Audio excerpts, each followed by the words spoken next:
It's the breakfast rush at the famous Cosmos in Montreal. And the diner is packed. For more than 5 decades, Cosmos has been a gathering place for locals, creating a community of its own. So what do you like about this place? The food, the people, the clients, everything. I stop every day. Angie usually makes me a bagel to go in the morning. As a teenager, David Minikuchi would come to Cosmos after school to hang out with his friends. Back then, it was run by the original owner. Everyone kind of comes in here every morning, checks in with Angie, who's been here for 20 years, and talks about their day, debates all sorts of issues. You walk in here, there's always some discussion going on. When David heard the diner was for sale, he knew he had to jump at the opportunity. I saw Cosmos come up for sale. Right away, I just called the real estate agent and I put in an offer for what they were asking because it was a place I had such an attachment to, very sentimental place for me. As the new owner of Cosmos, David wants to expand the business and its brand, but not with another bricks and mortar location. Instead, David is heading into a whole new virtual world, launching Cosmos into the Metaverse.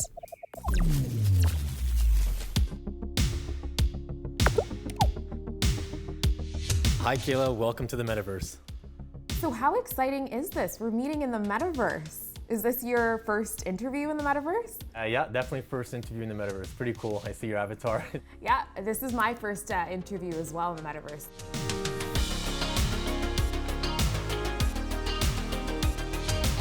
But what exactly is the Metaverse? Some are calling it the evolution of the internet. Others, Web 3.0. Hey, about to jump into the Metaverse. I will see you there. Aran Maney, also known as Mr. Who's the Boss, is a YouTube sensation based in the UK. With more than 10 million subscribers, he's famous for his insight into tech. This is the latest Oculus Quest 2. Including the Metaverse.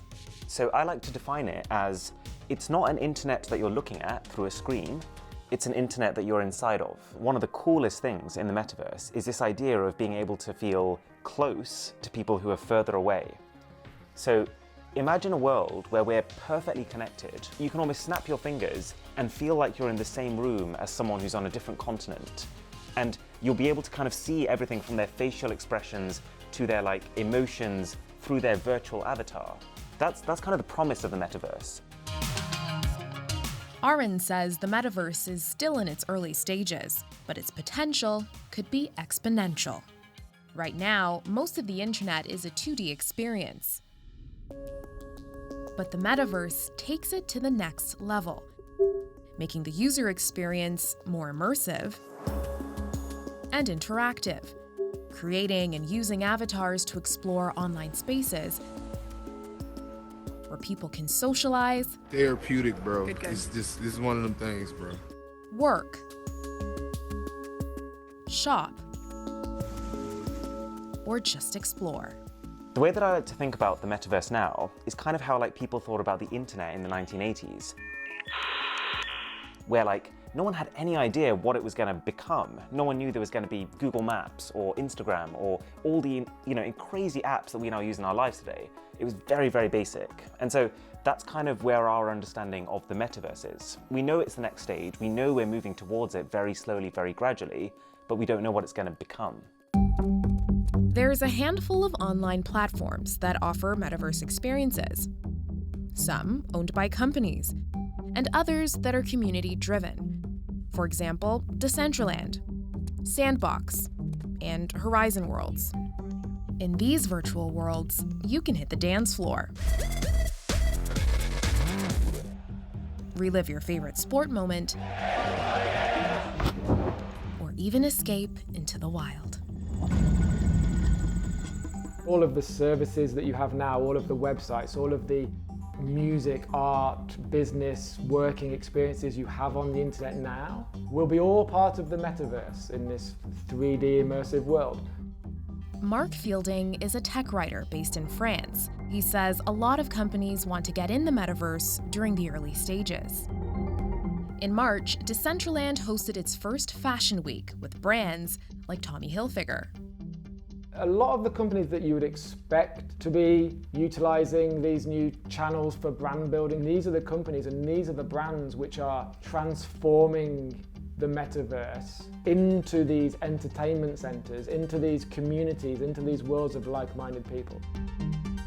The metaverse is projected to be a multi-trillion-dollar revenue opportunity, and all that buzz has some tech giants, including Microsoft and Facebook, investing in these virtual platforms.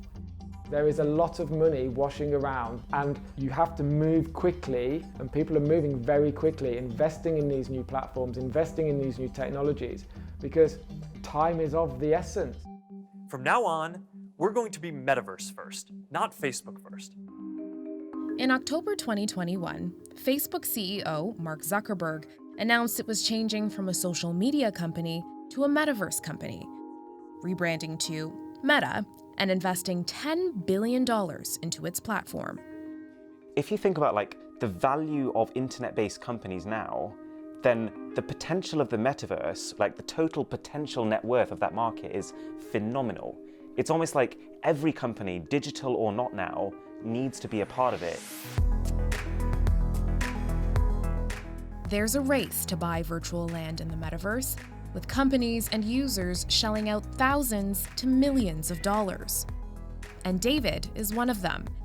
He bought his virtual land at the start of 2022 in the 3D virtual world, Decentraland. And if you can tell me, how much land did you buy and how much did it cost? So it was one plot. It was 4,700 mana, which at the time was about 15,000 Canadian.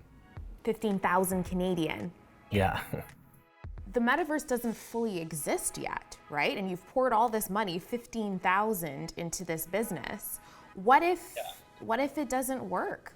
Any entrepreneurial venture, you've got to be comfortable with the fact that it may not work out and that it could be a bust. So we'll see how it plays out, but I think it might be a risk that pays off in the end. For David, the platform offers him a chance to expand without changing the core of the business. You know, I'm an entrepreneur. I want to, grow the business just like anybody else would want to do. But at the same time, I truly have an emotional attachment to this place, and I'll never change what we actually do here. Like this establishment here, our counter, our customers. So the metaverse was sort of like an opportunity where it's like, okay, we can do stuff without even changing stuff. To get the Cosmos authentic feel in the metaverse, David reached out to one of his closest friends, Philip Taba, So, what's you? who co-owns the Montreal digital agency Field Office. I'm gonna load us up into Decentraland. Both have been loyal Cosmos customers since they were in high school. It would be amazing to have a world where, if you're stuck at home and still wanna get the feel of being at Cosmos, that you could show up there and have the same kind of conversations that you would at Cosmos. Using 3D software and digital pictures, Philip and the team were able to replicate Cosmos and include some must-have features. The original founder, there's a painting of him at the back, so you want to honor him, and so you're trying to replicate that in the metaverse as much as you can. We added a couple small little elements to encourage people to come and visit. Like we added that stage and that kind of thing, which is fun, and a second floor. But when you walk in, based on the limitations we had, it's as close as we could get right now. Getting an employee actually in Cosmos would be like a really cool thing, especially for people who want the real Cosmos experience. Yeah, the social aspect is huge, and that was the main thing that we kept saying that we needed to make sure translated well. Okay, so I'm a customer and I want to order some food from your virtual Cosmos. Walk me through how that process would look like. How would I order that food? So the way I see it is that you would come in, you would literally speak to someone, say, hey, Angie. She would be able to put in an order, and then it would get linked to a ghost kitchen that we would have set up in your cities. That order that you would place in the metaverse would then get sent there and then delivered through Uber Eats or whatever delivery technology was out there at the time. And for designers like Philip, the metaverse opens up a whole new world of possibilities when it comes to creating online spaces, brand building, and e-commerce. Being able to walk into a store is a lot better than viewing a store on your phone. You've never ran into someone when you're on your phone in a store, but you can in this. You can actually speak to someone if you walk into a store in the metaverse. So, not where it's at now, but in the future, you could imagine the internet being a much kind of more interactive and fun place to be.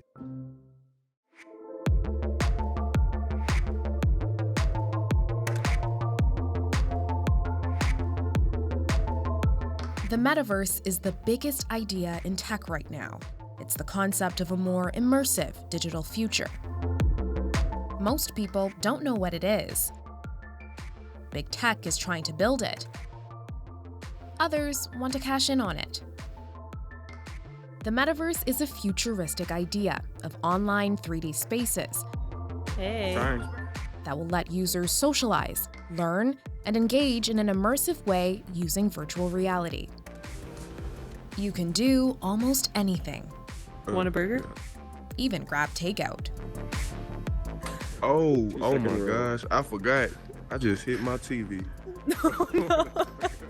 But with all the excitement surrounding its potential, there are also some real-life concerns, such as data protection, security, and privacy.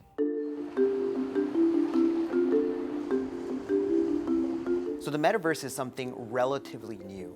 A lot of folks are trying to wrap their minds around what it is, and there's different definitions that are out there. But the simplest way of looking at it, it's a parallel virtual 3D universe. Imran Ahmad is one of the leading privacy and cybersecurity lawyers in Canada. How does data collection in the metaverse differ from how our data is currently collected on social media platforms? I think the metaverse actually captures two types of information. The first one is all the stuff that you're doing in the metaverse itself, the virtual world. Your transactions, your interactions, and so on. But the other piece is your physiological or biometric data. Currently, social media platforms generally ask for your name, location, and email address. But biometric data can be more intrusive, collecting physical and behavioral features such as facial recognition, retinal scans, and even your heart rate. Biometric data is sort of the next generation of security when we talk about privacy. The risk, however, is that data that they're collecting, your biometric data, is then encoded into zeros and ones. So there's a code that goes along with it. If that code ever gets stolen or taken, somebody could pretend to be you on that very unique identifier that you now do not have the ability to change or to correct over time. Could these risks have real-world implications? Absolutely. They could have significant implications in the real world.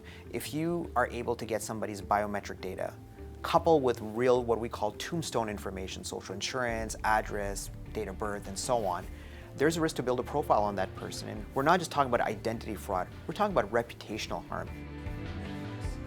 Imran says across Canada and globally, existing laws are generally designed to be evergreen, so they could be applied to not only new technologies, but to the new issues that may arise from them.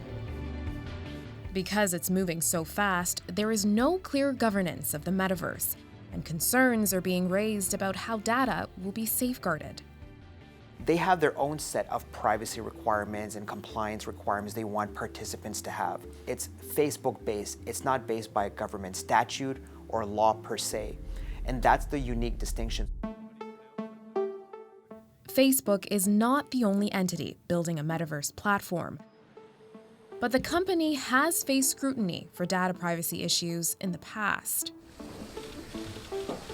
In 2019, the tech giant was fined $5 billion by the US Federal Trade Commission for alleged privacy violations. Facebook did not admit any wrongdoing as part of the settlement. We reached out to Meta, Facebook's parent company, and it told Global News it's taking many steps to minimize the amount of data collected in the metaverse and to ensure data is stored securely, and it is committed to building privacy-centric products. Experts like tech YouTuber Aaron Maney are raising the question about the role of tech giants and the future of the metaverse. Should they be the ones in charge of effectively the universe? Right now we kind of have governments regulating things, right? Governments whose main incentive is really to make the population happy. But when the new authority effectively becomes a company who's profit maximizing, can you trust that they're going to do all the same jobs as well as someone who might have your interests at heart more? And could the problems currently plaguing social media be made worse? Writer Mark Fielding says these ethical issues need to be addressed. If you're building the future, you have to study your mistakes, but you have to admit your mistakes. If the people, the companies building the metaverse don't learn from the mistakes of our current iterations of social media, there's a big downside to the future of the internet, to the metaverse. All of the downsides that we currently experience, bullying, harassment, isolation, anxiety, cybercrime, scams, all of that is and will be part of it. Already, there have been reports by some users of racism, hate speech, and sexual assault.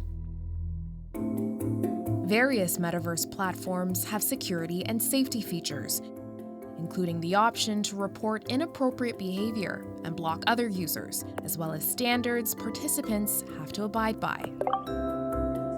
Experts suggest users educate themselves about their rights before entering these platforms. One of my messages, and part of the reason that I'm so into making technology videos, is that I think people need to know tech. I think people need to research, they need to try to understand this world that's kind of rapidly approaching us, because it is very easy to get left behind. You need to know how these things work in order to get ahead and stay ahead. Despite some important issues that need to be addressed, the metaverse holds incredible promise. It has the potential to connect people around the world, allow anyone to see renowned works of art, create jobs, and even train the next generation of healthcare workers. I feel like a lot of what technology aspires to do is to make us more technically efficient. And the metaverse is the next step of that. In the same way that Googling something now is far easier than going to a library, picking out a book and scrolling to the right page, in the metaverse you could almost learn things in an even more real way.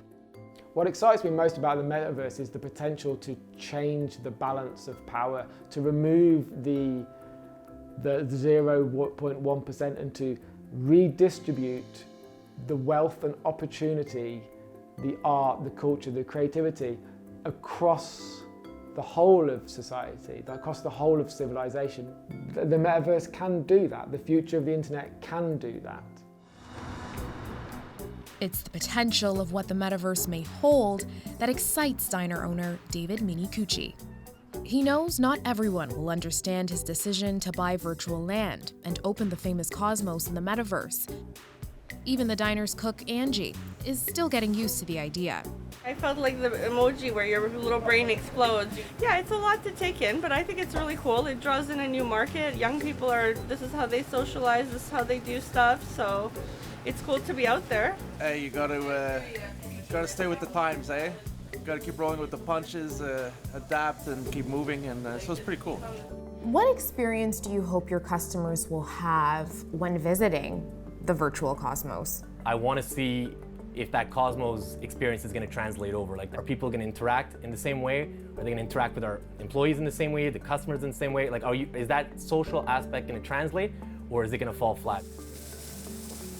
David wants his loyal customers to know whether his metaverse adventure works or not, the diner they love won't change.